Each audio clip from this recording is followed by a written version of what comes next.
Meus irmãos, graça e paz. Louvamos a Deus pelos seus atos poderosos, segundo a excelência da sua grandeza. A pregação de hoje será um resumo da exímia exposição feita pelo nosso pastor Arlan na noite do dia 31 de dezembro de 2018. Ele me autorizou a fazer uso desse maravilhoso conteúdo para a nossa edificação. Eu convido você a abrir a sua Bíblia na segunda carta de Paulo a Timóteo, capítulo 3, versículos 14 ao 17. 2 Timóteo 3, versículos 14 ao 17, que diz: Tu, porém, permanece naquilo que aprendeste e de que foste inteirado, sabendo de quem o tens aprendido, e que desde a tua meninice sabes as sagradas letras que podem fazer-te sábio para a salvação pela fé que é em Cristo Jesus. Toda escritura, divinamente inspirada, é proveitosa para ensinar, para redarguir, para corrigir, para instruir em justiça, para que o homem de Deus seja perfeito e perfeitamente instruído para toda boa obra.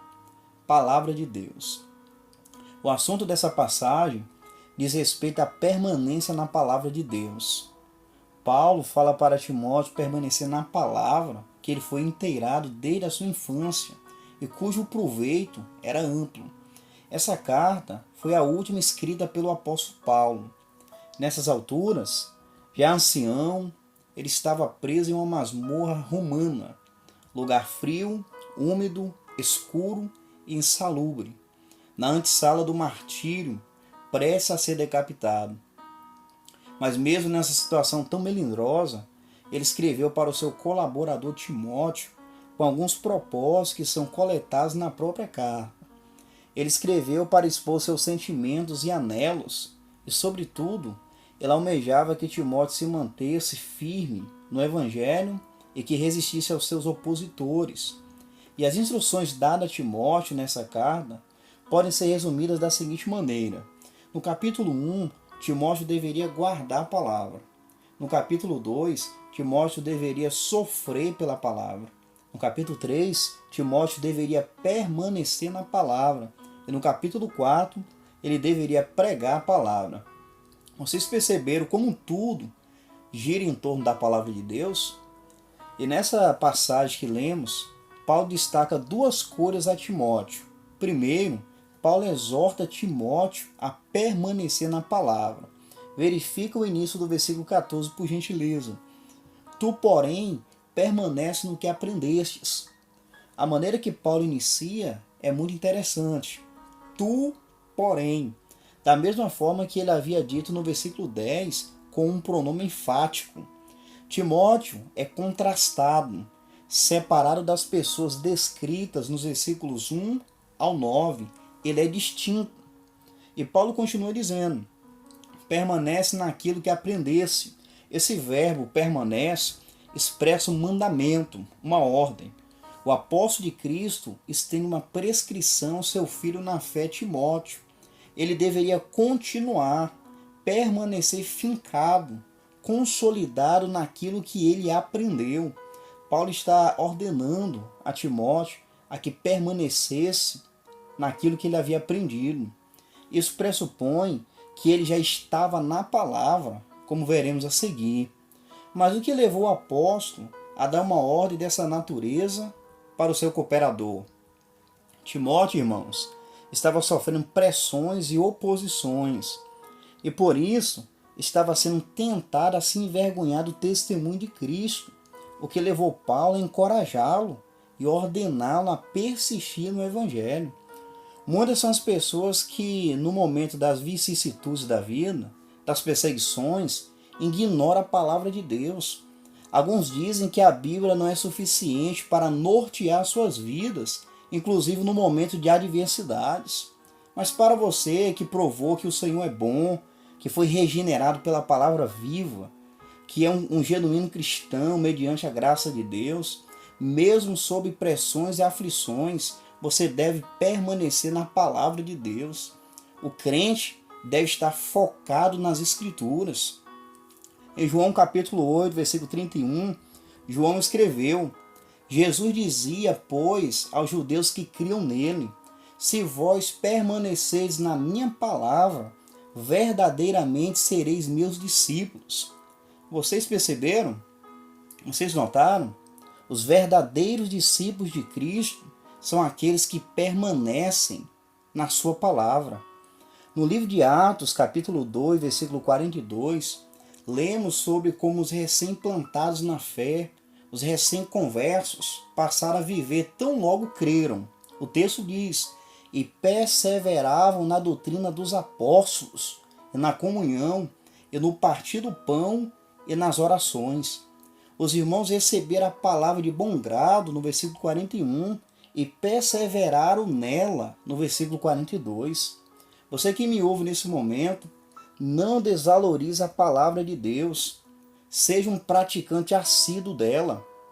Ao escrever a sua primeira carta universal, o apóstolo João afirmou que uma das evidências de que verdadeiramente se conhece a Deus é pela obediência à sua palavra. 1 João 2,3 está escrito: e nisso sabemos que o conhecemos, se guardarmos os seus mandamentos. Assim como Timóteo deveria permanecer na palavra, assim também nós. A segunda coisa que Paulo destaca são as razões para Timóteo permanecer na palavra. Então ele estende a ordem e agora apresentará as razões que justificam a sua ordem. Vejamos essas razões dadas por Paulo. Primeira, por causa da sua integração com a palavra. Timóteo, ele deveria permanecer naquilo que ele já estava inteirado. Sim. Observe os versículos 14 e 15, por favor. Tu, porém, permanece naquilo que aprendeste e de que foste inteirado, sabendo de quem o tens aprendido, e que desde a tua meninice sabes as sagradas letras. Timóteo estava familiarizado com a Sagrada Escritura. Paulo diz que ele aprendeu. Timóteo foi bem instruído. Aqui precisamos notar a expressão de quem o tens aprendido. No grego, a palavra quem está no plural. Sendo assim, Timóteo aprendeu com mais de uma pessoa. Quem foram essas pessoas com quem Timóteo aprendeu? A Bíblia nos oferece a resposta. Em 2 Timóteo capítulo 1, versículo 5, Paulo diz: trazendo à memória a fé não fingida que em ti há, a qual habitou primeiro em tua avó Lóide e em tua mãe Eunice, e estou certo de que também habita em ti.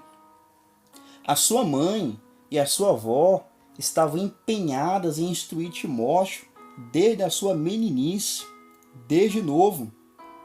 Em Atos 16, versículo 1, somos informados que Timóteo era filho de pai grego e mãe judia. Mas apesar de seu pai ser grego, Timóteo recebeu uma importante educação por parte da sua mãe e da sua avó. Elas investiram diligentemente na vida dele, incutindo na sua mente a Sagrada Escritura. No Antigo Testamento, esperava-se do servo de Deus que eles ensinassem cuidadosamente a vontade de Deus aos seus filhos. Em Gênesis capítulo 18, versículo 19, Deus disse para Abraão: porque eu escolhi para que ordene a seus filhos e a sua casa depois dele, a fim de que guarde o caminho do Senhor e pratique a justiça e o juízo, para que o Senhor faça vir sobre Abraão o que tem falado a seu respeito.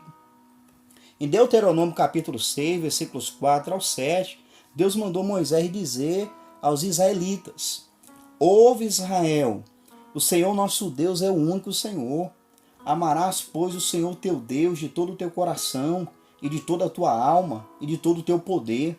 E essas palavras que hoje te ordeno estarão no teu coração, e as intimarás a teus filhos, e delas falarás, assentado em tua casa, e andando pelo caminho, e deitando-te, e levantando-te. Irmãos, o Shema hebraico, o credo do judaísmo, eram as primeiras palavras que um bebê aprendia a falar. Por isso que Paulo, no versículo 15 do texto que estamos analisando, disse que desde a meninice Timóteo sabia as sagradas letras. Isso quer dizer, literalmente, escritos sagrados. pois a palavra de Deus é separada de todos os escritos. Ela é sagrada, pois tem um selo da inspiração divina, como veremos mais na frente. E esse cuidado para com Timóteo nos faz lembrar do que está escrito em Provérbios 22, verso 6. Instrui um menino no caminho em que deve andar, e até quando envelhecer, não se desviará dele. Precisamos nos atentar para essa orientação do Senhor, meus irmãos. Em Efésios 6,4, Paulo escreveu: E vós, pais, não provoqueis a ira aos vossos filhos, mas criai-os na doutrina e admoestação do Senhor. Oremos e nos dediquemos, meus irmãos. As crianças precisam ser conduzidas ao Senhor. O investimento é abrangente, de longa duração, mas é possível em Cristo transmitir a elas a palavra da verdade. A vida de Timóteo nos mostra a importância da educação bíblica. Mas além de Timóteo ter aprendido com suas duas educadoras, ele aprendeu também com o apóstolo Paulo. Sim, em 2 Timóteo capítulo 2, 2 Timóteo capítulo 1, versículo 13, o apóstolo de Cristo falou para Timóteo conservar as palavras que ele havia dito. Conserva o modelo das sãs palavras que de mim tens ouvido, na fé e no amor que é em Cristo Jesus. O aprendizado de Timóteo com Paulo fica também claro em 2 Timóteo capítulo 2, versículo 2. E o que de mim, disse Paulo, entre muitas testemunhas ouviste, confia-o a homens fiéis, que sejam idôneos para também ensinar os outros. E ainda em 2 Timóteo capítulo 3, versículos 10 e 11, Paulo disse a ele: Tu, porém, tens seguido a minha doutrina, modo de viver, intenção, fé, longanimidade, amor, paciência, perseguições e aflições. Aqui aprendemos a relevância da cooperação entre família e igreja, instrução doméstica somada ao ensino congregacional, porque não existe igreja sem família, mas não existe família saudável sem igreja. Elas se complementam. E é interessante notar que Timóteo, além de ter aprendido, ele estava inteirado com a palavra. Essa expressão, e que foste inteirado, é muito importante, pois significa ser plenamente persuadido, dando o sentido de convencimento. Ele tinha convicção do que havia aprendido, e isso facilitaria a sua permanência na palavra viva. E Paulo segue dando razões para Timóteo se manter no Evangelho. Ele diz que Timóteo deveria permanecer na palavra de Deus por causa da sua condução. A palavra de Deus, meus queridos, é essencialmente um manual de salvação. Ela conduz o pecador à salvação que é em Cristo. Confere comigo o versículo 11. E que desde a tua meninice sabes as sagradas letras que podem fazer-te sábio para a salvação pela fé que é em Cristo Jesus. A Bíblia explica o plano da salvação, destacando a necessidade humana e a providência divina. E Paulo diz aí que pode fazer-te sábio. É a mesma expressão que aparece no Salmo 19, verso 7, na parte B, onde lemos: o testemunho do Senhor é fiel e dá sabedoria aos simples.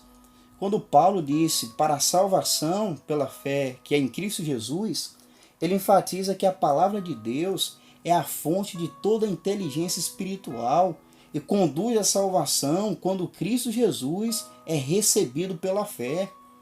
Preste atenção no que Jesus Cristo disse aos judeus em João capítulo 5, versículos 39 e 40. Examinais as Escrituras, porque vós cuidais ter nelas a vida eterna, e são elas que de mim testificam. E não quereis vir a mim para terdes vida.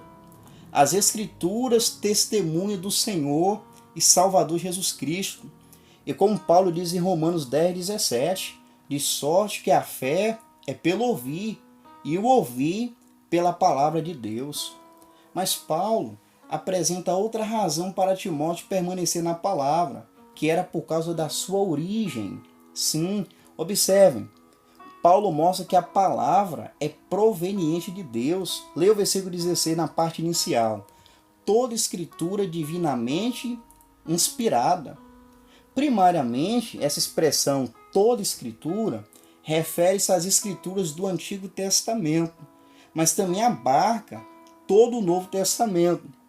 A palavra inspirada significa literalmente respirado, soprado, respirado por Deus. Aqui latando no Salmo 33, verso 6, vemos que Deus deu a existência ao universo por meio do seu sopro. Da mesma forma, Deus deu existência à sua palavra, a Bíblia. Sendo assim, a Bíblia é a palavra de Deus de tal maneira que quando a Bíblia fala, Deus fala. Mas Paulo, além de dizer que o seu colaborador deveria permanecer na palavra, por causa da sua interação com ela, por causa da sua condução, por causa da sua origem, ele oferece a quarta razão, por causa da utilidade da palavra. A origem divina da Escritura mostra que a palavra é profundamente útil, sendo a única regra infalível e suficiente de fé e prática. Ela determina o que devemos crer e como devemos viver. É de fato a nossa autoridade normativa. Veja o final do versículo 16 e também o versículo 17, por favor. É proveitosa, útil, para ensinar, para redarguir, para corrigir e para instruir em justiça, para que o homem de Deus seja perfeito e perfeitamente instruído para toda boa obra. Vamos agora analisar 5 utilidades da palavra expressa no texto em questão. Ela é útil para ensinar. A palavra é a origem de todo ensino. Não era em vão que Paulo, em seus ensinos, lançava mão de citações bíblicas para reforçar sua mensagem. Em Romanos, capítulo 15, versículo 4, Paulo confirma o proveito da Escritura para ensinar. Confiram, porque tudo que dantes foi escrito, para nosso ensino foi escrito, para que pela paciência e consolação das Escrituras tenhamos esperança. Além de ensinar, ela é útil para redarguir. Redarguir, essa expressão, é proveniente de um verbo que significa repreender e trazer convicção. Sugere que a palavra não somente evidencia o erro, mas é também um agente a ser usado para refutá-lo. Além de ensinar e redarguir, ela é também útil para corrigir. Depois da repreensão, vem a necessidade de se indicar o caminho certo. E a palavra de Deus faz isso, irmãos. Ela corrige. E também é útil para instruir em justiça. A palavra é capaz de manter o homem firme em seu caminho. Ela nos ensina a vivermos uma vida piedosa, como nos mantermos no caminho certo, como vivemos uma vida cristã autêntica e genuína. E por fim, a palavra de Deus é útil para que o homem de Deus seja perfeito e perfeitamente instruído para toda a boa obra, como nós verificamos aí no versículo 17. Embora Timóteo seja o único no Novo Testamento que é chamado de homem de Deus, esse título pode ser aplicado em geral a todo verdadeiro seguidor de Cristo. É curioso que os que são chamados de homem de Deus no Antigo Testamento eram levantados por Deus para enfrentar circunstâncias específicas. Aqui, tais pessoas são vistas em relação ao pano de fundo dos últimos dias. E quando Paulo diz para que o homem de Deus seja perfeito, essa expressão ser perfeito não significa ser impecável, significa ser completo, maduro. Logo, não se trata de impecabilidade, mas de maturidade. E isso só pode ser alcançado por meio do efeito da palavra de Deus. Irmãos, imagina como Timóteo foi encorajado a permanecer na palavra. Ele cria na palavra inspirada por Deus, que é amplamente útil, autoritativa e suficiente. Timóteo, ele tinha a palavra de Deus para ensinar, então ele deveria ter convicção e se manter firme nela. Meus irmãos, isso é maravilhoso. A palavra de Deus é suficiente para a doutrina, para a conduta e para equipar o cristão para o serviço. É por isso que a igreja ama essa palavra, crê e obedece essa santa palavra. Louvado seja o Senhor. Mas você que me ouve agora, tens permanecido na palavra de Deus? Ou você acha que isso é de pouca importância? Deus está chamando você, que já foi alcançado pelo Evangelho, a se manter firme. Mas você pode se perguntar, como faço para demonstrar permanência na palavra de Deus em termos práticos? Primeiro, leia a Bíblia diariamente. Mas não faça isso com pesar, e sim com satisfação. Porque ler a Bíblia não é um peso, é um privilégio. Não é demais dizer que devemos ler a Bíblia toda, livro por livro. É um privilégio ter acesso a cada letra da revelação escrita de Deus.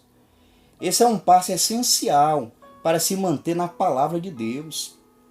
Segundo, ouça atentamente cada exposição bíblica. Você se lembra que também é bem-aventurado aquele que ouve a palavra de Deus? Em Jeremias capítulo 22, versículo 29, o profeta disse à nação de Judá: ó terra, terra, terra, ouve a palavra do Senhor. O Senhor exige atenção para se ouvir a sua palavra. Terceiro, pratique o que tens aprendido na palavra. Como disse Dwight Lima Moody no século XIX, a Bíblia não nos foi dada para aumentar o nosso conhecimento, mas para transformar as nossas vidas. Precisamos praticá-la. Que você não seja apenas um mero reservatório de conhecimento bíblico, mas praticante sincero da verdade de Deus. Pois a verdade é uma lógica viva. É uma verdade prática e não utópica, real e não surreal. Quarto, realize o culto doméstico. A adoração no lar deve ser mantida se quisermos realmente nos mantermos leais à palavra de Deus. Vimos que Timóteo foi instruído pela sua mãe e a sua avó. Ele estava inteirado nas sagradas letras desde a sua meninice, porque era instruído no seu lar. Nós sabemos que a adoração é o propósito principal da criação e inclusive da igreja. E também sabemos que a adoração tem 3 esferas. A adoração pessoal, que é realizada tanto nos momentos a sós com Deus, como em tudo que o cristão faz. A adoração coletiva, congregacional, quando os irmãos se reúnem num lugar específico para adorar a Deus. E a adoração em família, ou também chamado culto doméstico, que é realizado pela família reunida, fazendo orações, cantando louvores e cânticos espirituais a Deus, lendo a sua palavra e refletindo sobre ela. Todas essas esferas são importantes e complementares, de modo que uma não substitui a outra. A adoração em família tem sido negligenciada por muitos. E um dos benefícios que Deus nos deu nesse tempo de pandemia foi a volta a uma prática cristã que era até desconhecida por muitos irmãos. O nosso lar deve ser um ambiente de louvor a Deus. No Salmo 118, verso 15, lemos como deve ser a casa dos crentes. Nas tendas dos justos, a voz de júbilo e de salvação. Quando o carcereiro e a sua família ouviram o evangelho, creram e foram batizados, eles se alegraram no Senhor. Ouça o que Lucas escreveu em Atos capítulo 16, versículos 30 ao 34. Então levou-os para fora e perguntou: Senhores, que devo fazer para ser salvo? Eles responderam: creia no Senhor Jesus e serão salvos, você e os de sua casa. E pregar a palavra de Deus a ele e a todos os de sua casa. Naquela mesma hora da noite, o carcereiro lavou as feridas deles. Em seguida, ele e todos os seus foram batizados. Então os levou para sua casa, serviu-lhes uma refeição, e com todos os de sua casa alegrou-se muito por haver crido em Deus. Devemos levar a sério esse compromisso diante de Deus. O casal deve estar centrado na palavra. A família deve estar amparada pela palavra. Se o Senhor nos livrar da pandemia hoje e voltarmos aos cultos congregacionais normalmente, nós não poderemos deixar de cultuar a Deus também em família. Lembrem-se, as 3 esferas de adoração são complementares, nenhuma substitui a outra. Portanto, já vai se organizando seu culto pessoal, familiar e coletivo. Após a situação da pandemia ser resolvida, tire pelo menos um dia da semana, repito, pelo menos um dia da semana para o culto doméstico, pois do contrário, não iremos permanecer na palavra de Deus. Que Deus em Cristo siga nos abençoando. Amém.